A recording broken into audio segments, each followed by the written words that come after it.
जोहार गे गाते को तेहना नवा वीडियो रे आपे को सगुन दाराम मेना तेहना वीडियो रे दो हालमा देश मंझी चंपई चंद्राय और गर्भू मंझी महेशलाल दत्ता दरोगा जखन भागलपुर जेलते इदिए को थेना उन ओक्ते रे श्याम परगाना और सिदू मुर्मू कान्हू मुर्मू ताकू चिक को चिका किदा तेहना हुडिंग मारांग वीडियो रे दो नवा गेबुन बडाय ᱧᱟᱢᱟ वीडियो मुचाद धाबी ᱧᱮᱞ ताबुन पे देलाबुन तबे वीडियो बुन एहब लेगी ओकयटांग दरोगा हालमा देश मंझी चंपई चंद्राय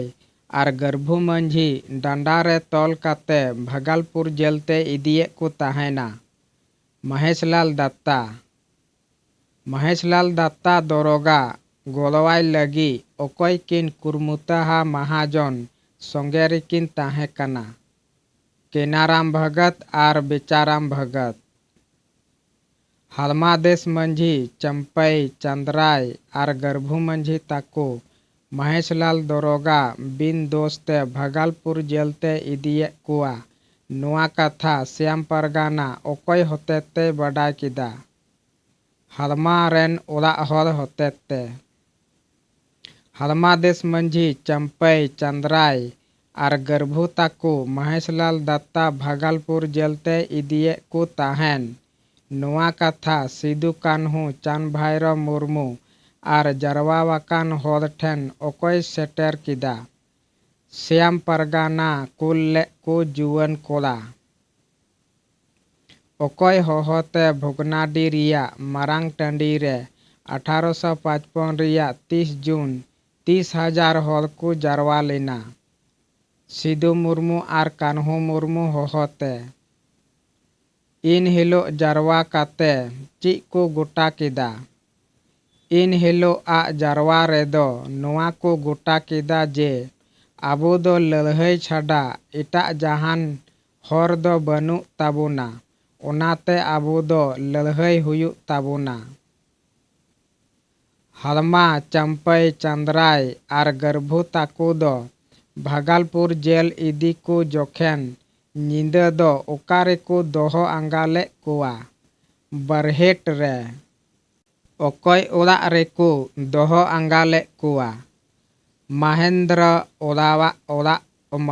भगता ओला रे महेंद्र भगत ओला रे को दोहो अंगा के कुआ और अडी रे भागलपुर जेल को इदी कुआ नुआ आंजम काते सिदू मुर्मू कान्हू मुर्मू और दिसम फद दो ओकारे को ताना एना 5 कठिया बाड़े दारे बुटरे संताल हुल दो ओका ठाव खन एहब लेना 5 कठिया बाड़े दारे लतार खन संताल हुल दो ओका दिन महित एहब लेना 7 जुलाई 1855 साले रे